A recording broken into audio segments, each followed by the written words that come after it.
Yeah, I need to figure that out. Hey everybody, welcome to Climb the Ladder for our 99th episode presented by Washed Up Network. I'm your co-host Hunter, and my equally good-looking twin brother Duncan is sitting right here with me. We are super excited and gearing up for the 100th episode. Thanks for tuning in, and don't forget to catch up on your favorite episodes or ones that you might have missed leading up to next week. Also, don't forget to subscribe, rate, and review us on iTunes and Spotify. Plus, you can see two of the same face when you head over to YouTube. This episode is brought to you by Rugged Roots, who brings us the best in beard products.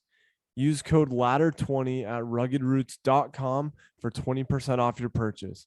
As always, let's climb the ladder.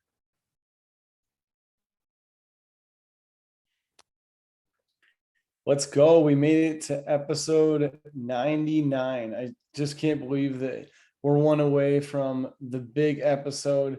And while you're on there, I love the intro every time.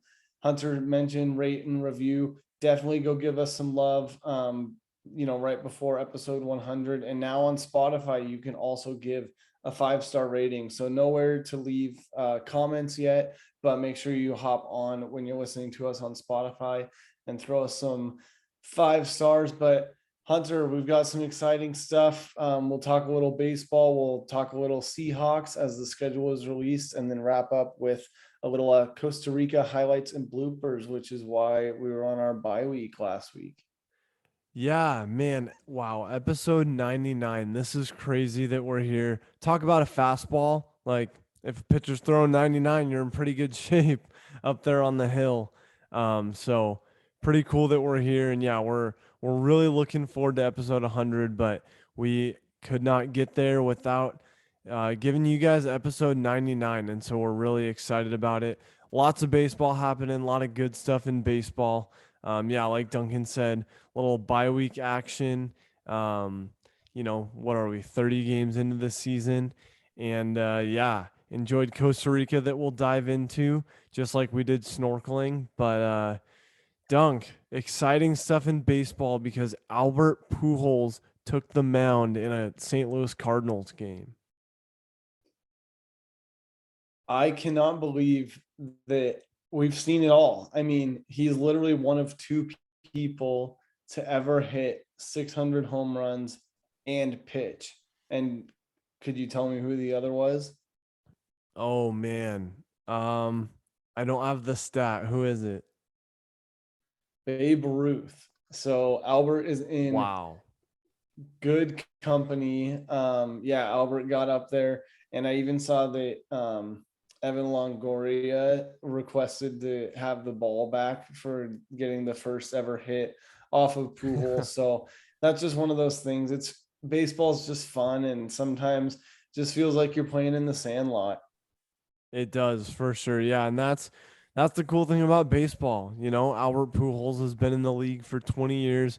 Started with the Redbirds. He's back there, and yeah, I mean, why not give the big man a shot? They were up like 14-1 or something. Throw him in the ninth. You don't need to use one of your relievers.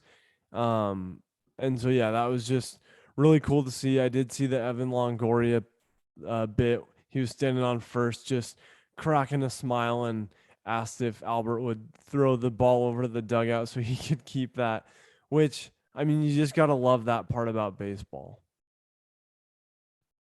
Yeah, I think it's awesome, and I'm sure we'll see some more classic Pujols antics. Maybe he can do what I did in that one for fun summer league game where I played all 9 positions in one game. Yeah, there you go. That's That that'd be one for the books. Well, another red team that we have, the actual Reds, who we all know are just having a stink of a season. Just nothing good is happening. And right when you thought that it couldn't get any worse for their season at the bottom of the barrel, the Reds threw a no-hitter and they still lost. I just can't believe that they were able to pull that off. I mean, we saw the Mariners last season get no hit, like they were the victim, I think 3 times in a month, if I remember right. But man, to go to the eighth inning and you're like, oh yeah, we got this on lock, and then lose it at the end of the game. I mean, that's just embarrassing. The Reds just broke into double digits here after 30 plus games, which is just rough, only having 10 wins. We'll get into the Mariners here in a second, but the Mariners are also not looking too hot. But I don't really know what the answer is for the Reds. I'd have to look and see if they've gotten the injury bug, if the COVID bug is hitting them, but they got to figure something out fast. Definitely. Yeah, there's no doubt about that. I mean, you can just chalk it up right now, not getting any better.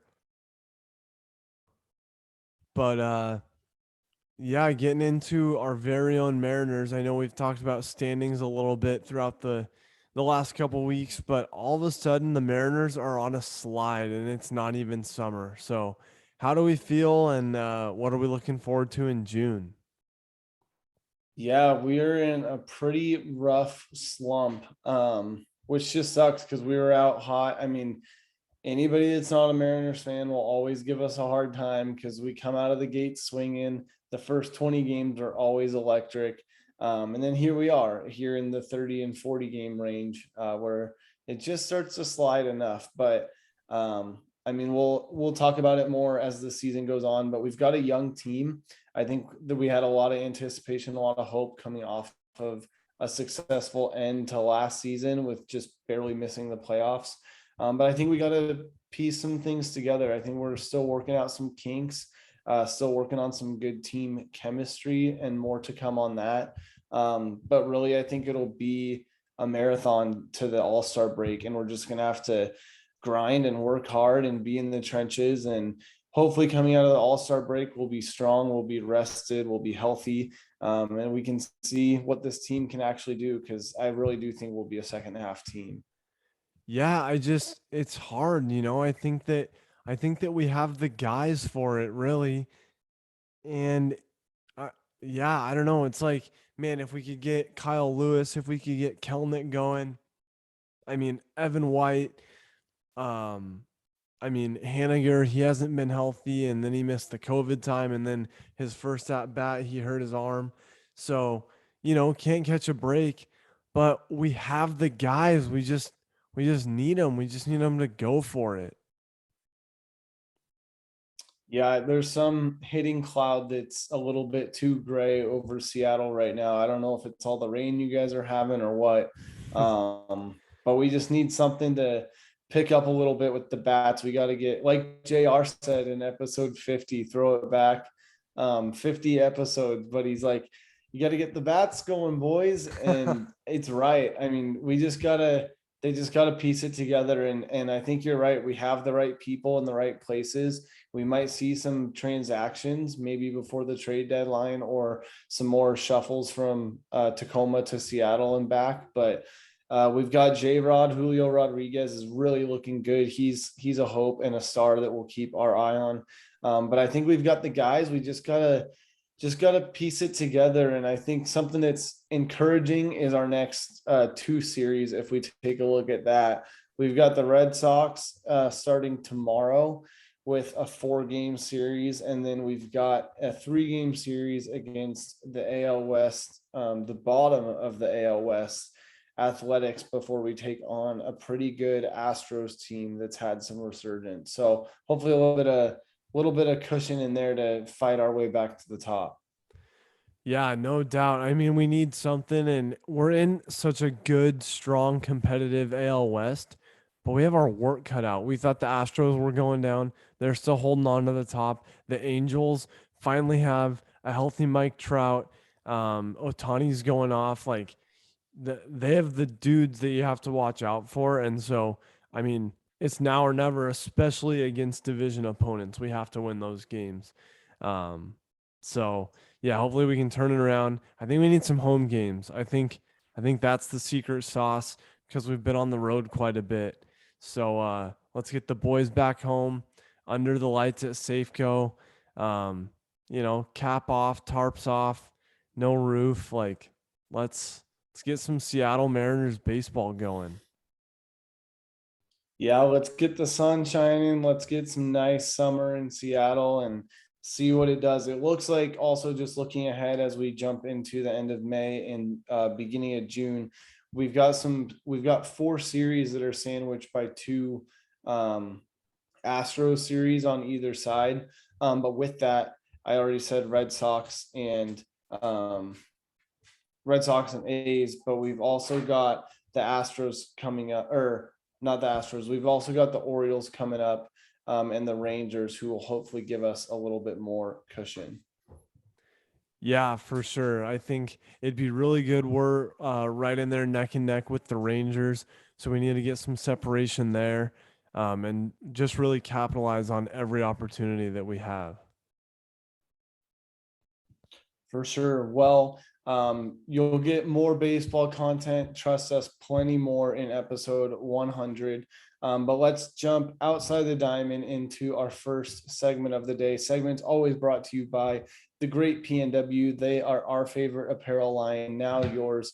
It's the Great Pacific Northwest, and you can head over to thegreatpnw.com for your favorite t-shirts, hats, stickers, and more, and use code CLIMB20 for 20% off your purchase. Hunter, I don't know if it's a good thing or a bad thing, but the Seahawks schedule came out this week, and in a downturn for the Mariners and what feels like a hopeless upcoming Seahawks season, I might be a little more pessimistic than you. We've got to do a quick glance at the Seahawks schedule. Obviously, more to come as preseason approaches, but initial thoughts, anything that you think is going to pan out, or I'm scared of the Broncos game. Obviously, we have a few prime time, but thoughts on the Seahawks schedule? Yeah, man, it's hard to say. I think I'm looking at it through a different lens that you are, that we just briefly mentioned the other day. But I think that they'll come up with something else other than Drew Lock. I I really think, do. I mean, that's a good take. The scary part is I haven't heard squat as far as what plan B, C, or D is. So that's what scares me, is that I'm feeling like they've settled and that they're just going to roll with Lock. And if it doesn't work, then we're just going to be a mediocre team with Drew Lock for 4 more years. We're going to draft somebody next year. They're going to learn for a little bit. They'll struggle. And really, I don't see us being a good team in that scenario if we do keep Drew Lock and draft someone for probably 5-ish years, which is just painful after such a great decade that we've had. Yeah, true. And I mean, there's rise and falls of franchises and teams and players come and go. Like obviously we've really seen with our defense and most notably Russ as a leader of our team and of the franchise for um well, about half of our lives, which is crazy to think about. Um but just diving into the schedule, dude, even the preseason's different. You lose Russ and they shake it all up. We're not playing the Broncos or the Chargers in the preseason, and we play them every single year. Instead, we're opening up the season week 1 with a Broncos primetime game at home. Yeah, that's first. Yeah, not having the Broncos or the Chargers, or usually the Raiders too, are another one that we throw in there. Um, it's just weird. It feels weird to be playing the Steelers, Bears, and Cowboys, who we never play in the preseason. But preseason doesn't matter too much unless it means deciding on a quarterback. But man, prime time Monday Night Football against the Broncos. I don't know if Russ is going to get half standing ovation and half boos. I would think less standing ovation and less warm welcome than he might hope, just for the way that things went. I think he'll, one day, depending on what he does with the Broncos, probably retire a Seahawk and come back with open arms. But I think he left a sour taste in people's mouth. I still can't get used to it. I saw a video of him thrown at practice the other day, and it's weird. It just doesn't feel right. So that's going to be a huge game. I'd be surprised if it doesn't sell out in the first week or something, because that's going to be a big return for Russ. The Broncos as a whole are not that good. But my fear about the Broncos with Russ is that they're going to be scary, sneaky, dangerous. So not super confident about that. And I could see us just blowing the opportunity to beat Russ for the first time. So I don't know about that. And then I am scared of a few other games. It's nice to see the Lions on there. The Chargers are going to be sneaky good. The Saints, the Falcons with Mariota at the helm. We had slightly different predictions the other day, but I said roughly a 5-11 or 6-10 season. And that was, to me, that was the more realistic. I think I would go a little bit more 500 if I was going with the optimistic approach. Yeah, I mean, you have all the right takes in there for sure. As far as the Broncos game, I hope that Russ doesn't torch the Seahawks because I feel like that would just make his first return to Seattle even worse. Um, but I feel like we could take care of that one. Obviously he has a big target on his back coming back so soon, and good for Commissioner Goodell to throw that game in the mix for the first. And then speaking of the Chargers, why we don't have the Broncos or the Chargers in the preseason is because we have both of them during the regular season, which is just unusual to have AFC NFC matchups like that. Yeah, I also see a Jets on there. I see a Giants on there. So we do have some hope, but we also obviously have to play the Super Bowl champ Rams twice. I can see the Cards bouncing back. We've got to play the now Tom Brady Bucks, and that's our London game, which will be kind of cool. So I think there's some easier wins in there, which I think is what got me to the 5. But where usually I would split most of our NFC West series. So usually we take at least one, if not both games against the Niners, the Rams, and the Cards. I didn't pencil that in this year. I think the Rams are capable of taking us twice, even though we usually get one with them. The Cardinals, we always get one. But the Niners scare me. I don't know what's going to happen with Jimmy G. I don't think they're going to be as good as they were last year. But again, they're one that's a division rival. They know us, they've seen us, and they could take 2 against us really easy with a Russell Wilson-less team. Yeah, definitely. I don't know. I just went back through, kind of rechecked the schedule a couple times, and I'm giving us 8-9. Um, 9 L's on the season. I think you're right about the 49ers.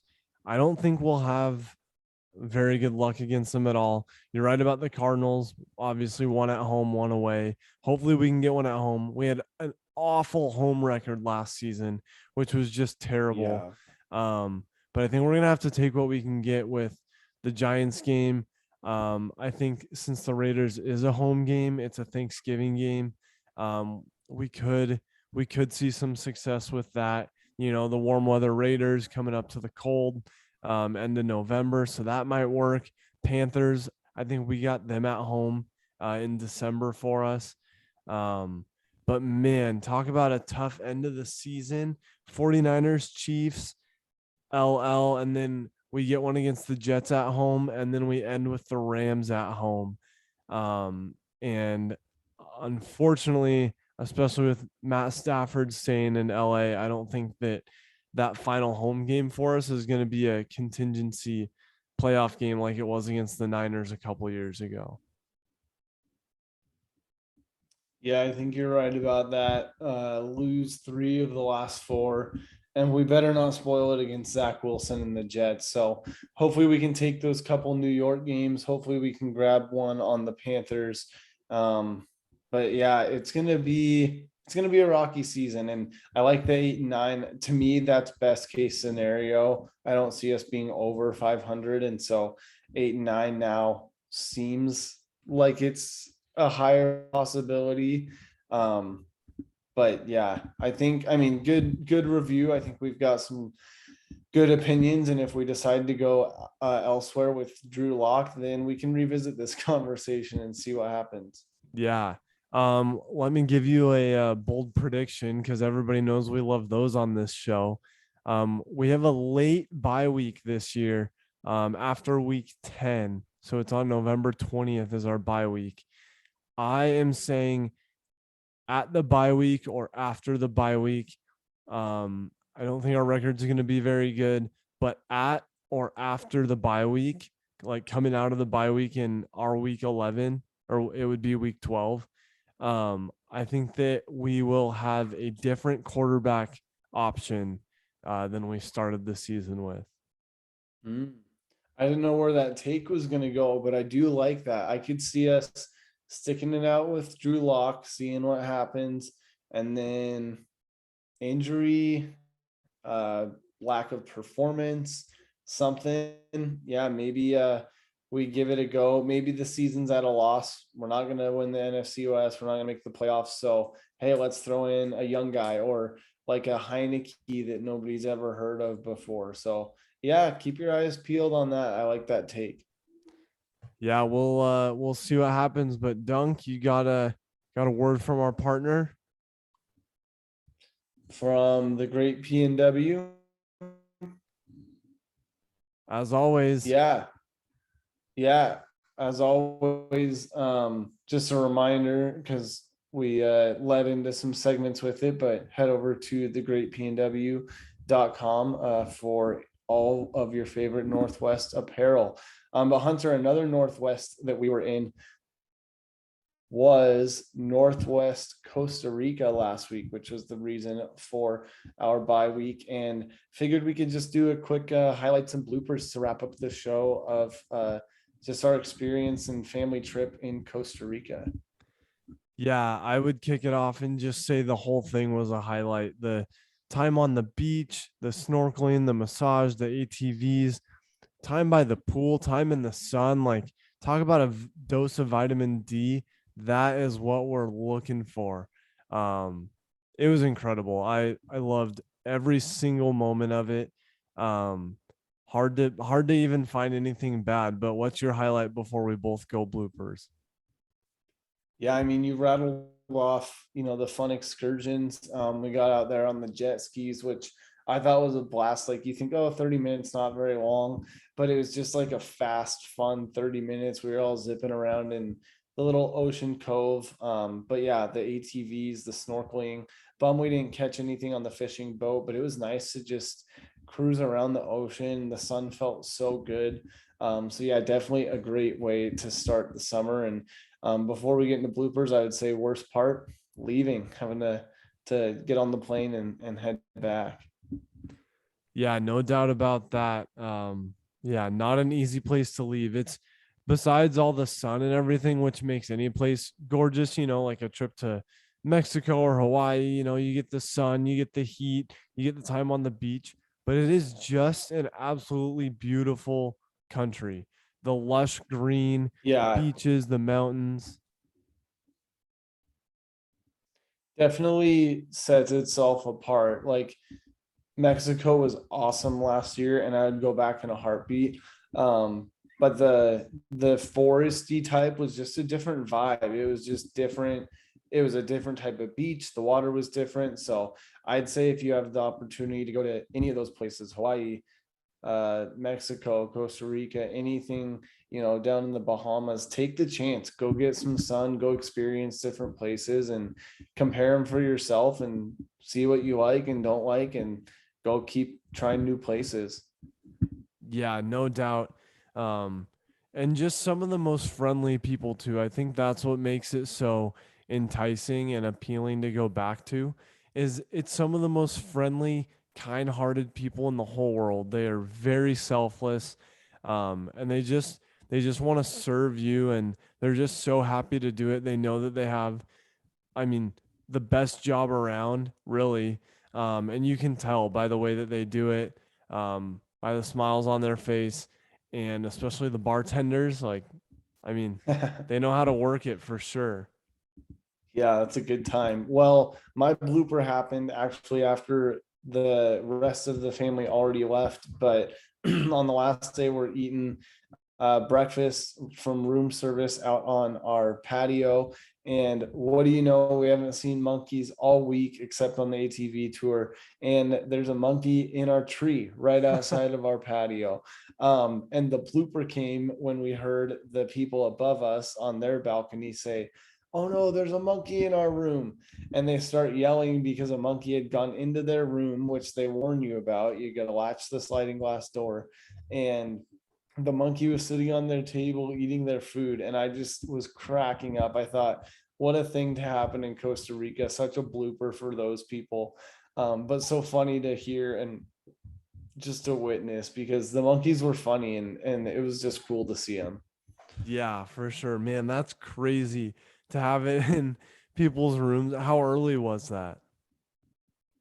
Not too early. It was probably like 9-ish. So people were like up and out and hanging out. And yeah, that was not a blooper for me, but definitely a fun one to witness. Yeah, definitely a blooper on the reel. Um, My blooper, I was so good about sunscreen, about sun, wearing my hat. Literally the entire trip, I brought a huge straw sun hat. I was set, like I was feeling good about it. I mean, you can't say that you hardly saw me anywhere without it except dinner, and it gets dark at 6 o'clock for anybody who doesn't know. So, definitely didn't need it by the time we got back to the room after a day on the beach or at the pool. But luckily, I didn't, because I was trying not to burn and end up peeling at all, which I'm happy to say that I haven't. But the only burn that I did get was on the top of my head. Um, when we were snorkeling, I didn't even think about it, but between the reflection on the water, and then not wearing a hat in the water while we were snorkeling, the top of my head got pretty fried. Dang, that's the worst. Yeah, but other than that, I mean, no burns to take home, just a nice tan to nice base layer to get the summer started off right. And get ready for the lake, get all tuned up. But yeah, I mean, hard to take a blooper out of that place unless it's with a monkey.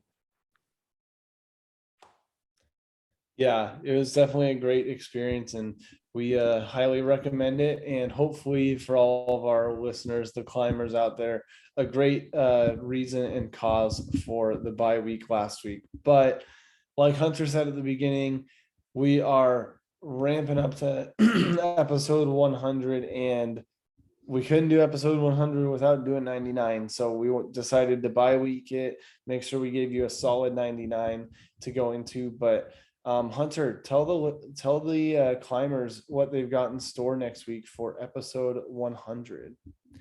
Yeah, I definitely want to preview that and touch on that, and also just say thanks for riding with us to all the climbers the entire time. Thanks to our sponsors and everybody from the Washed Up Network, from all the other podcast shows that you guys know and love, all of our guests that have jumped on, just everybody, our family, supporters, everybody who has given us the time, given us the resources, and mostly just the encouragement to keep us going, to get us to this point where we are. And speaking of some of your favorite washed up guests, we have quite the collection of guests from the Washed Up Network and previous guests on this show, for a big compilation episode 100 coming at you guys next week. And we are stoked for it.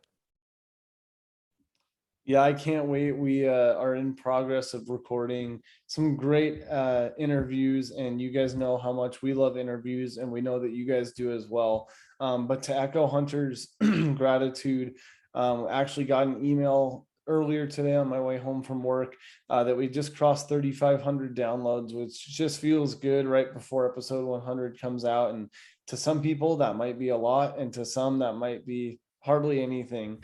But to us, that means that we've been listened to that many times, just a couple of us sharing stories and perspectives, and hopefully introducing you guys to some new people along the way as well through interviews, with quite the variety from coaches to players and people in the music industry and just some of our close friends and family. So thank you everybody for listening all the way to episode 100 and hopefully beyond if you will stick with us after that. But yeah, really excited. Got some great interviews teed up for everybody in what's going to be a fun, never before really produced episode for us.